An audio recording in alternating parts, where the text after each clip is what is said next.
Hello friends, education सफ़र bye Amit में आपका स्वागत है। मैं अमित कुमार आपका स्वागत करता हूं। आज के इस रियल नंबर के प्रश्नावली 1.3 को हम लोग बहुत अच्छे तरीके से और शानदार तरीके से पढ़ेंगे और इसमें आने वाले जितने भी प्रश्न हैं सभी प्रश्नों को अच्छे तरीके से सॉल्व करेंगे और बिल्कुल आसान भाषा में हम लोग सॉल्व करेंगे। इसमें बच्चों कोई भी ऐसा परीक्षा नहीं है जिस परीक्षा में इस प्रश्नावली से प्रश्न नहीं आता हो। सिद्ध करने वाली जो प्रश्न होते हैं, जैसे √5 सिद्ध करना है, √3 सिद्ध करना है, सिद्ध कीजिए कि √5 एक अपरिमेय संख्या है या √3 एक अपरिमेय संख्या है, या तो फिर और भी इसमें जोड़ करके दिया जाता है। और भी तरह तरह की संख्याएं आपको मिलेंगी सिद्ध करने के लिए, जो हम लोग इसमें पढ़ेंगे। और हाँ, इसमें एक 1.2 का हम लोगों का प्रश्न भी था, जो प्रश्न संख्या 3 था, बहुत मिस्टेक से छूट गया था, उसको पहले हम लोग आज सॉल्व कर लेंगे। उसके बाद इन सारे प्रश्नावली 1.3 के क्वेश्चन को हल करेंगे। और हाँ बच्चों, इससे पहले अगर आप लोग हमारे चैनल पर नए हैं और अभी तक आपने सब्सक्राइब नहीं किया है तो प्लीज़ सब्सक्राइब को कर लें और बेल आइकन प्रेस करें ताकि आप तक नोटिफिकेशन जो है सबसे पहले पहुंच जाए। तो चलिए शुरू करते हैं हम लोग प्रश्नावली 1.2 के जो प्रश्न छूटे हुए थे। क्वेश्चन संख्या 3, अभाज्य गुणनखंड विधि द्वारा निम्नलिखित पूर्णांकों के एचसीएफ और एलसीएम ज्ञात कीजिए। इसमें हमसे दो प्रश्न पूछे जा रहे हैं। पहला पूछा जा रहा है कि एचसीएफ क्या होगा और दूसरा प्रश्न है कि एलसीएम क्या होगा। पिछले हम लोग प्रश्नावली 1 पॉइंट के और भी ऐसे भी प्रश्नों को किए थे जिसमें मात्र हम लोग दो संख्याओं के बीच में हम लोग एचसीएफ और एलसीएम निकाला करते थे, लेकिन इस बार इन्होंने हमें 3-3 संख्याएं दे रखी हुई हैं। जैसे मानकर चलिए हमारे सामने एक पहली संख्या यहाँ है जो बताया जा रहा है। यहाँ तीसरा का पहला प्रश्न 12, 15 और 21। तो करते हैं हल। इसमें इन तीनों संख्याओं के माध्यम से हम लोगों को एचसीएफ भी निकालना है और एलसीएम भी निकालना है बारी बारी से कि क्या होने वाला है। इस प्रकार हम लोग चलिए शुरू करते हैं। पहले हम लोग 12 का अभाज्य गुणनखंड तोड़ लेंगे। ये हमारा बच्चों 2 से जाने वाला है, 6 बार में जाएगा। ये भी 2 से जाएगा जो 3 बार में सॉर्ट आउट हो जाएगा। इसके बाद में इसका हम लोग गुणनखंड के रूप में लिख लेते हैं। 12 बराबर 2 को आप पहले मिला लीजिए, 2 कितने बार आए हुए हैं यहाँ, तो 2 देखेंगे तो 2 बार आया हुआ है, जो हम लोग घात के रूप में 2 लगा देंगे। 3 कितनी बार आई हुई है, तो 1 बार आई हुई है, इसे ऐसे ही छोड़ देंगे। इस बार अब हम लोग अभाज्य गुणनखंड तोड़ेंगे इस दूसरी वाली संख्या यानी 15 का। ये हमारा 3 बार में जाने वाला है, जो 3 से ले चलेंगे और ये 5 बार में हमारा कट जाएगा। 3 पंजे हो जाएगा 15 और इस 15 को भी फाइनली हम लोग यहाँ लिख लेंगे। 3 इंटू क्या हो जाने वाला है 5, जो इस चीज को हम लोगों ने यहाँ से नोटिस किया है। इसी प्रकार ये हम 21 का भी कर लेंगे, 21 का भी कर लेंगे, जो हमारा ये 3 से ही जाने वाला है और यहाँ यहाँ हो जाएगा 3 और ये 7 बार में कैंसिल आउट हो जाएगा। 3 7 21 होगा और इसी प्रकार इसको भी लिख लेंगे। 21 बराबर 3 गुणे 7। इतना करने के बाद में बच्चों थोड़ा सा यहाँ पर ये हम लोगों को दिमाग लगाना है कि हमारा एचसीएफ किस प्रकार निकलेगा। तो हम लोग सबसे पहले एचसीएफ निकालेंगे, फिर इसके बाद में एलसीएम कर देंगे। तो एचसीएफ निकालने का तरीका क्या होता है, पहले तो हम दो संख्याओं के ग्रुप में जो दो संख्याएं दी हुई रहती थी तो उन लोगों का एचसीएफ और एलसीएम निकाल लिया करते थे बहुत आसानी से। लेकिन अब 3-3 संख्याएं दी हुई होंगी तो क्या हम लोग करेंगे, जो संख्याएं हमारे 3 में लगेंगी उसी प्रकार अगर आपको 4 संख्याएं दे दी हुई हो तो 4 के लिए भी सेम रूल अप्लाई होगा जो इस 3 संख्याओं के लिए करेंगे या 2 के लिए भी करेंगे। चलिए शुरू करते हैं। एचसीएफ कहता है कि सिर्फ और सिर्फ हमें वो संख्या चाहिए जो तीनों में मिलता जुलता हो। एचसीएफ कहता है कि सिर्फ और सिर्फ वे संख्या हमें चाहिए जो तीनों में मिलता जुलता हो। तो आप लोग सबसे पहले 2 से स्टार्ट करें, तो 2 का पावर यहाँ 2 है, लेकिन इसमें तो 2 है नहीं, तो एचसीएफ का तो ये 2 हम लोग लिखेंगे नहीं, क्योंकि एचसीएफ का कहना होता है कि तीनों में संख्या हमें मिलनी चाहिए। आप गौर से देखें क्या मिल रहा है, 3 यहाँ है, हाँ यहाँ भी है, यहाँ पर भी है और यहाँ भी है। तो एचसीएफ का कहना है कि तीनों में मिल गया ठीक है, लेकिन सबसे कम पावर वाला लेंगे। 3 यहाँ कितनी है, एक बार आई हुई है, यहाँ कितनी बार आई हुई है, यहाँ भी एक बार है, यहाँ भी सेम है, तो हमारा यहाँ पर हम लोग लिख लेंगे 3। तो सबसे कम तो 3 एक ही बार आया हुआ है। अगर हम 2 और 3 के बाद में और भी मिला ले, 5 इसमें है, इन दोनों में नहीं है, 7 इसमें है, फिर इन दोनों में नहीं है, तो हमारा बस एचसीएफ इतना ही हो जाएगा 3, क्योंकि एचसीएफ वही होगा जो तीनों में मिलता जुलता हो, लेकिन सबसे कम वाला हो, यानी कि सबसे कम पावर वाला हो। इसके बाद रही बात एलसीएम की। एलसीएम कहता है कि तीनों में जो कॉमन है वो लिख लीजिए, लेकिन सबसे अधिक घात वाला लेना है। तो चलिए देखते हैं तीनों में कॉमन क्या है। 2 तो कॉमन नहीं है, ये कॉमन है, 3 3 नहीं है, तो 3 यहाँ लिख लेंगे, लेकिन सबसे अधिक घात वाला भी ढूंढेंगे, तो तीनों पर तो एक एक ही घात है, तो एक वाला ही रख लेंगे, कोई दिक्कत होने वाला नहीं है। इसके बाद में एलसीएम ये भी कहता है कि जो मिला वो भी रखो और जो नहीं मिला उसे भी रखो।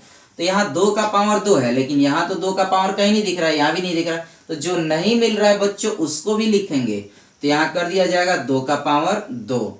चलिए 2 का काम हो गया, 3 का हो गया, 5 इसमें है, इन दोनों में मिल रहा है क्या, नहीं मिल रहा है, 5 को भी लिख लेंगे, यहाँ हो जाएगा 5। 7 यहाँ पर है, इन दोनों में मिल रहा है क्या, नहीं मिल रहा है, 7 को भी लिख लेंगे। तो एलसीएम सीधा कहता है कि जो मिला उसे भी लिखो, जो नहीं मिला उसे भी लिखो। लिखने के बाद में जो मिलता है उसको ज्यादा वाला लिखना है, लेकिन एचसीएफ कहता है कि सिर्फ और सिर्फ आप वही लिखो जो मिलता है। तो अब चलिए आगे इसको हल कर लेते हैं। ये हमारा हो जाने वाला है 7 5 35, और इसे अगर आप लोग देखिएगा तो ये 4 है, तो हम लोग 35 का गुणा यहाँ रफ में कर लेते हैं 4 से, जो कुछ इस प्रकार होगा, 4 5 20 का 0 हो जाएगा, हासिल हो जाएगा 2, 3 चौके 12, 12 और 2 कितना हो जाएगा, ये 14, यानी कि 140। हमारा गुणा बच्चों यहाँ तक हो चुका है। एक यहाँ 3 का भी अभी मल्टीप्लाई करना है, तो 14 तिया 42, यानी कि 420 हो जाएगा इसका एलसीएम। इसका एलसीएम हो जाने वाला है बच्चों 420। उतार लीजिए, इसका स्क्रीनशॉट ले लीजिए। तो चलिए अब हम लोग इसके क्वेश्चन नंबर 2 की ओर लौटते हैं, जो इस प्रकार है। आपका इसमें प्रश्न संख्या 2 में है 17 23 और 29। 17 23 और 29। आइए इसके प्रश्न संख्या 2 को भी हल कर लेंगे। 17 23 और 29। तो इसकी अगर हम तोड़ने की बात करें, 17 का सबसे पहले हम अभाज्य गुणनखंड कर लेते हैं। यहाँ 17 हो जाएगा। ये बताइए कितनी बार में जाएगा। ये किसी भी संख्या से जाने वाला नहीं है। इसे मात्र हम लोग जब किसी भी संख्या से नहीं जाने वाला है तो इसे आप 17 बार में ही ले जाओ, एक बार में कैंसिल कर दो। ये हमारा 17 का अभाज्य गुणनखंड तोड़ेंगे तो ये हो जाएगा 17 गुना 1। इसी प्रकार हम 23 का भी कर लेंगे। यहाँ 23 हो जाएगा। 23 को भी आप किसी संख्या से ले जाएंगे। ये अभाज्य संख्या है खुद, ये किसी संख्या से कटने वाली नहीं है, तो यहाँ भी हम लोग 23 से ही लेकर चलेंगे और ये भी एक बार में ख़त्म हो जाएगा। इसी प्रकार इसको भी हम लोग लिख लेंगे 23 बराबर ये 23 और गुना का 1। और अगला बार में एक और संख्या है जो हमारा 29 है। आप 29 का भी अभाज्य गुणनखंड करके चेक कर सकते हैं। ये हमारा 29 बार में ही जाएगा और ये हो जाने वाला है 1। इसी प्रकार 29 को भी लिख लेंगे यहाँ 29 बराबर 29 गुना 1। अब हमारा निकालना था इसमें HCF, तो कर दिया जाएगा HCF। HCF कहता है कि आप वो संख्या लिखिए जो तीनों में कॉमन है। 17 इन दोनों में नहीं है, 23 इन दोनों में नहीं है, 29 तो इन दोनों में नहीं है, किसी का भी किसी से तीनों में मिलाप नहीं है। तो जो मिलाप है वो है हमारा 1 1 1, तो इसका HCF हो जाएगा 1। इसी प्रकार जब हम एलसीएम की बात करें, एलसीएम इसमें जब आएगा तो एलसीएम कहता है जो मिलता है उसको भी लिखो। चलो भाई, एक मिलता है हमने उसको भी लिख लिया, जो नहीं मिलता है उसको भी लिख लो। तो 17 जो तीनों में नहीं है, 23 जो ये तीनों में नहीं है, आपका 29 ये भी तीनों में नहीं है। इन सबको आपस में हम लोग गुणा कर लेंगे और हमारा गुणनफल ही इसका आंसर हो जाएगा। तो आइए अब हम लोग गुणा करने में काम लगाते हैं। यहाँ है हमारा 29 और गुणा का हो जाएगा एक संख्या है 23। ये हमारा इस प्रकार हो जाएगा 3 9 27 के साथ कैरी होगा 2, 3 दूनी 6, 2 8 हो जाएगा।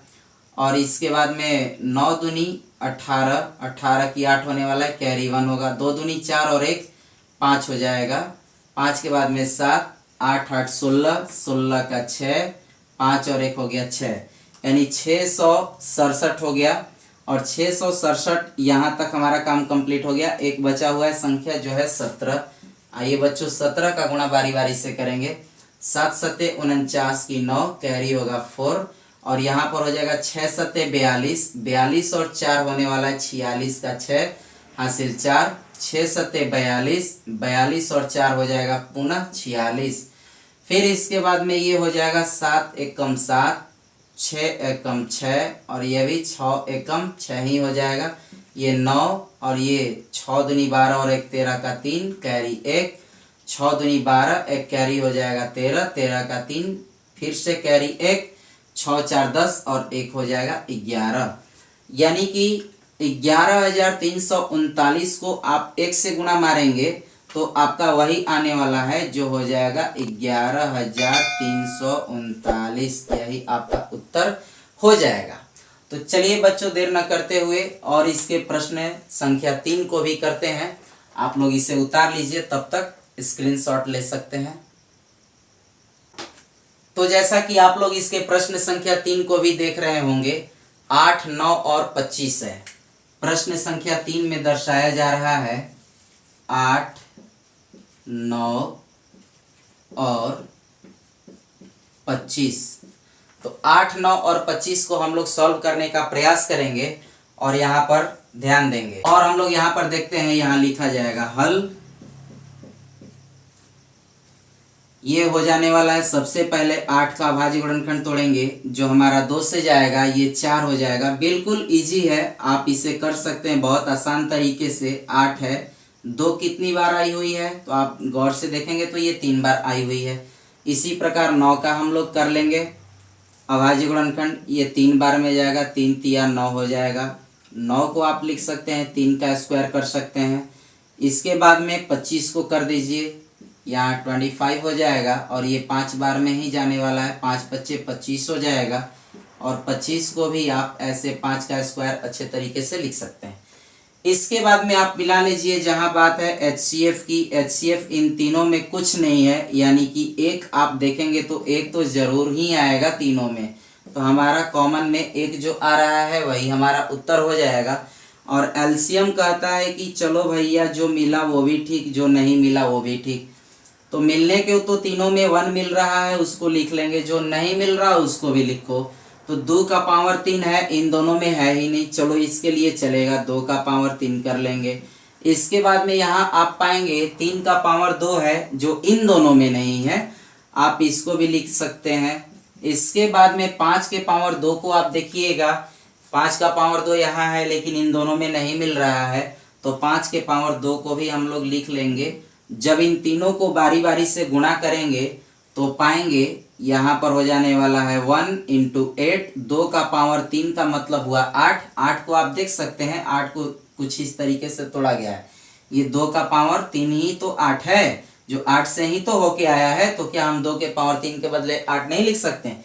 या 3 का स्क्वायर आपका यहाँ 9 हो जाएगा, 5 का स्क्वायर हो जाएगा 25, 25 में 8 का गुणा करिएगा 200 हो जाएगा, 200 में 9 का गुणा करिएगा, 9 दूनी 1800, 1800 का 1 से मल्टीप्लाई करेंगे 1800 हो जाने वाला है, जो हमारा एलसीएम होगा। आप लोग इसे भी उतार लें, नोट कर लें या स्क्रीनशॉट ले लें। चलिए तो अब हम लोग अगले प्रश्न की ओर लौटते हैं। प्रश्नावली 1.3 के सारे प्रश्नों को करेंगे अच्छे तरीके से और बारी बारी से। इसमें हमारा प्रश्नावली 1.3 का पहला प्रश्न आपको स्क्रीन पर दिख रहा होगा और ये प्रश्न बताया जा रहा है कि सिद्ध कीजिए कि √5 एक अपरिमेय संख्या है। जो बहुत अच्छा प्रश्न है बच्चों, बहुत ही बढ़िया प्रश्न है। इसको आप लोग देखते रहिएगा किस प्रकार हल किया जा रहा है। अगर आप यहाँ से सीख कर जाते हैं √5, तो पक्का है कि इसी पर आधारित और भी प्रश्न एग्जाम में आ सकते हैं। जैसे आपको रूट 5 न दे करके रूट 2 दिया जा सकता है, या तो फिर रूट 3 दिया जा सकता है, या तो फिर रूट 7 दिया जा सकता है। तो मात्र हम इस पर एक प्रश्न को करेंगे जो होगा हमारा रूट 5, और बाकी के सारे प्रश्नों को सिर्फ आपको डिजिट चेंज करके बाकी सारा का सारा वही रूल लगा करके आपको इसको सॉल्व करना है। हम लोगों को ये दिखा देना है कि रूट 5 एक अपरिमेय संख्या है। तो सबसे पहले हम लोग इसे परिमेय मान करके हल करेंगे। जैसा कि अब चलिए हम लोग शुरू करते हैं। सबसे पहले हम इसे थोड़ा मिटा लेते हैं। ठीक, चलिए यहाँ लिखा जाएगा हल। ठीक है, माना रूट 5 एक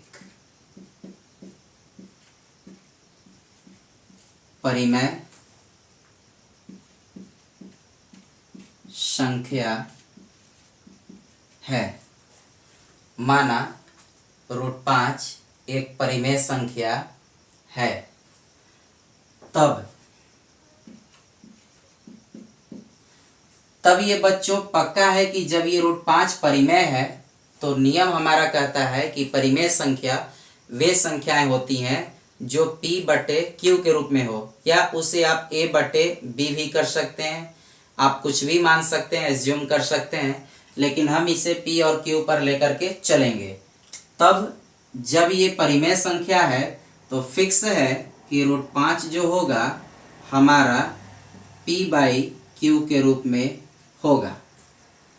जब रूट 5 एक परिमेय संख्या है तब यह क्या होगा, p बाई q के रूप में होगा। और p और q से जुड़ा एक यहाँ पर कथन भी होता है, स्टेटमेंट भी होता है, नियम भी होता है कि जहाँ p तथा q कोई पूर्णांक है, p और q कोई भी पूर्णांक संख्या हो सकता है, इसमें कोई दिक्कत वाली बात नहीं है।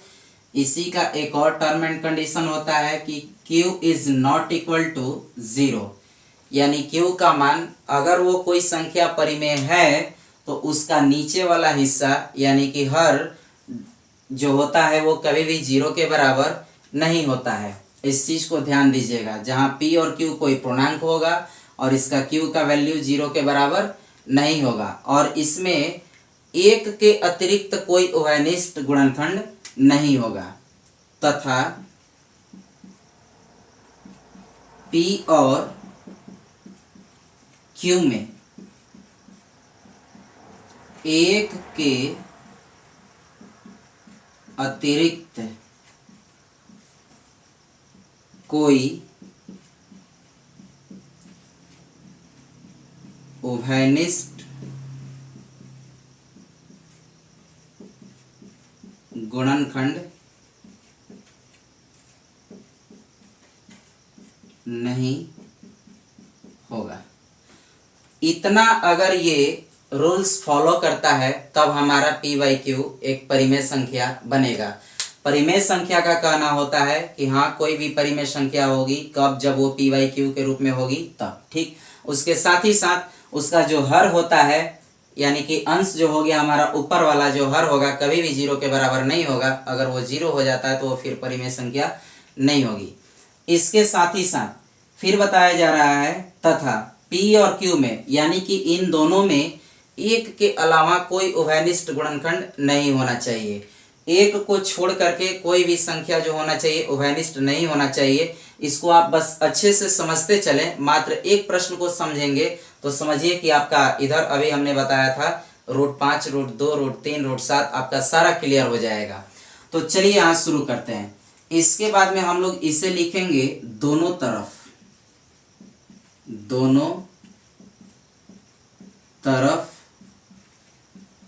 वर्ग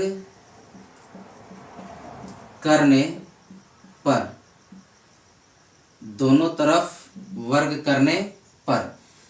इसके बाद में आइए दोनों तरफ वर्ग करते हैं तो हमारा कुछ इस प्रकार हो जाएगा, रूट 5 का स्क्वायर और पी बाई क्यू का स्क्वायर।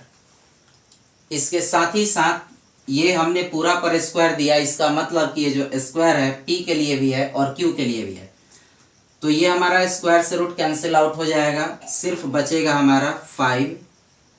और यहाँ देखिए दोनों के लिए स्क्वायर है, तो क्यू का भी स्क्वायर होगा और पी का भी स्क्वायर होगा।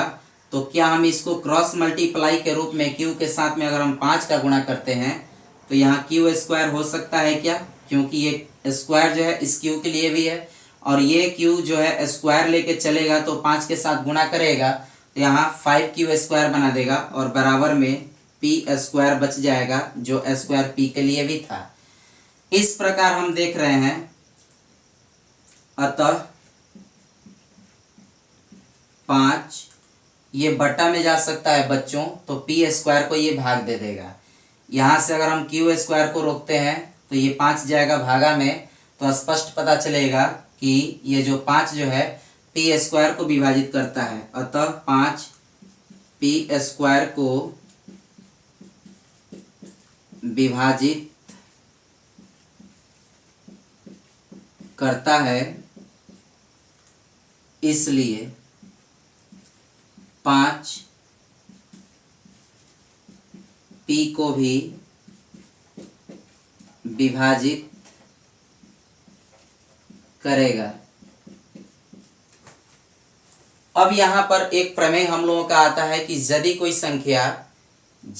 संख्या किसी संख्या के वर्ग को विभाजित करती है तो वही संख्या इस संख्या के मूल को भी विभाजित करेगी। यहाँ देखिए वर्ग नहीं है बच्चों, सिर्फ ये मूल है। मूल बोले तो वो संख्या, यानी यहाँ आपको हम एक एग्जाम्पल के थ्रू समझा देना चाहते हैं। अगर मानकर चलिए कि हमारे पास एक संख्या है 3, जो ये संख्या किसी संख्या के वर्ग को विभाजित कर रहा है। वर्ग बोले तो यहाँ 9 हो जाएगा, तो फिक्स है कि ये 3 इस 9 को विभाजित कर रहा है 3 बार में, तो पक्का है कि यही संख्या इस वाली संख्या के मूल बोले तो क्या सिर्फ 3 को भी विभाजित करेगा। यही बात हम समझाना चाहते थे। यदि कोई संख्या किसी संख्या के वर्ग को विभाजित करे, यदि कोई संख्या किसी संख्या के वर्ग को विभाजित करे यानी 3 स्क्वायर को विभाजित करे, तो वही संख्या इस मूल संख्या को भी विभाजित करेगा, यानी कि यही वाली संख्या इसके मूल को भी, यानी कि सिर्फ p को, यानी कि यही संख्या सिर्फ 3 को भी विभाजित करेगा। तो इसको रटने वाली चीज नहीं है, आप यहाँ उदाहरण के थ्रू अच्छे से समझ सकते हैं जैसा कि हमने यहाँ पर बताया है। फिर इसके बाद हम लोग आगे बढ़ते हैं। यहाँ लिखेंगे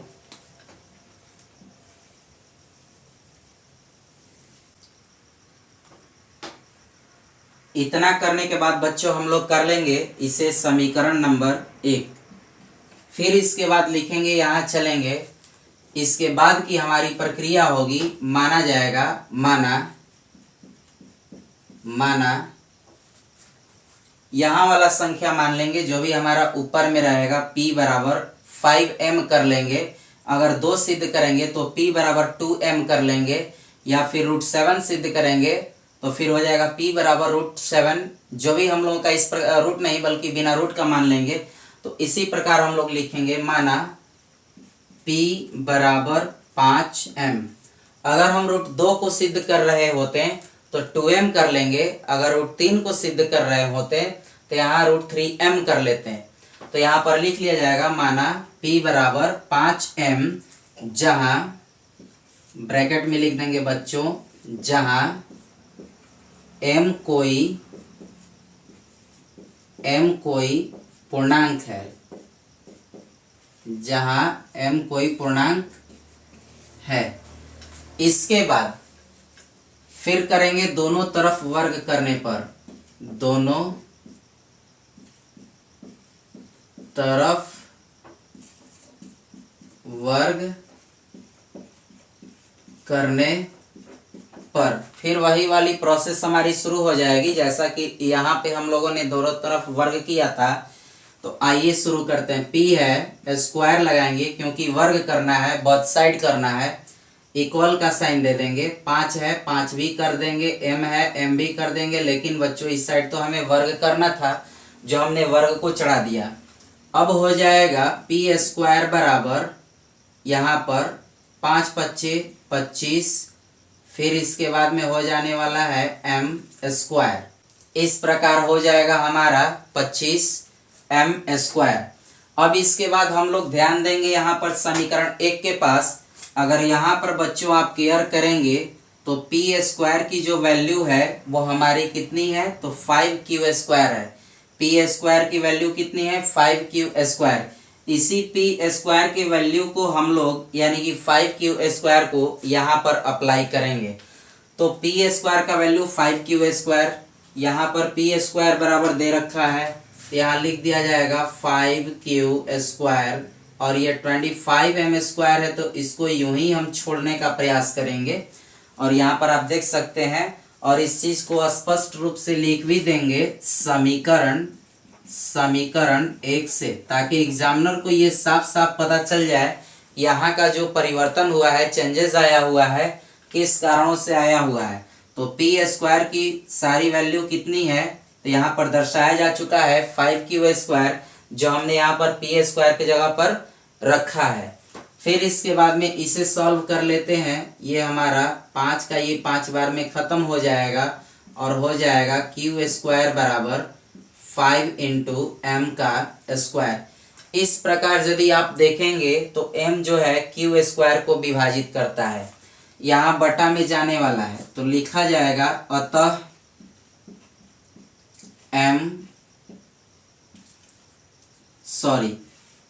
अतः ये 5 q स्क्वायर को विभाजित करता है इसलिए 5 q को भी विभाजित करेगा। फिक्स है बच्चों। अभी कुछ देर पहले हमने यहाँ पर बताया कि यदि कोई संख्या किसी संख्या के वर्ग को विभाजित कर रहा है, कोई संख्या किसी संख्या के वर्ग को विभाजित कर रहा है, तो यही संख्या इस संख्या के यानी वर्ग वाली संख्या के मूल को भी विभाजित करेगा। यह हमारा प्रमेय होता है जो आपको शुरू में ही पढ़ने के लिए मिलेगा। और इसके बाद लिखेंगे इस प्रकार 5 p और q का उभयनिष्ठ गुणनखंड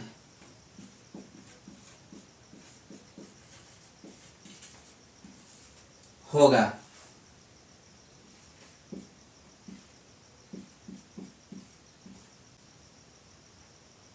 लेकिन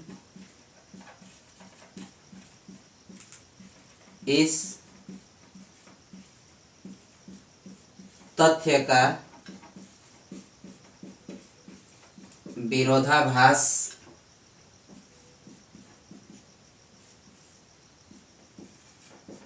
प्राप्त होता है। लेकिन इस तथ्य का विरोधाभास प्राप्त होता है कि P और Q में एक के अतिरिक्त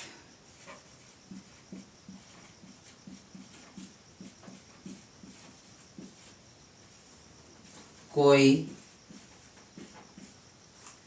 उभयनिष्ठ गुणनखंड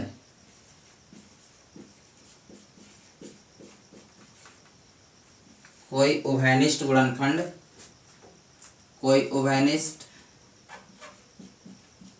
गुणनखंड नहीं है। इसके बाद हम लोग यहाँ तो कोई स्पेस नहीं मिल रहा है, इसलिए हम इस चीज को यहाँ लिख देना चाहते हैं। अतः हमारी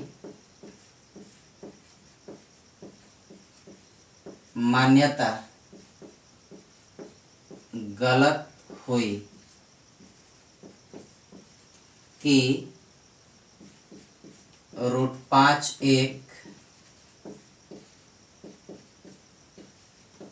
परिमेय संख्या है, बल्कि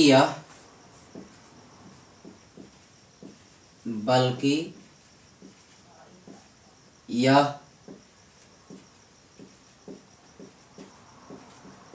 अपरिमेय संख्या है। इसे आप लोग नोट डाउन कर सकते हैं, स्क्रीनशॉट भी ले सकते हैं।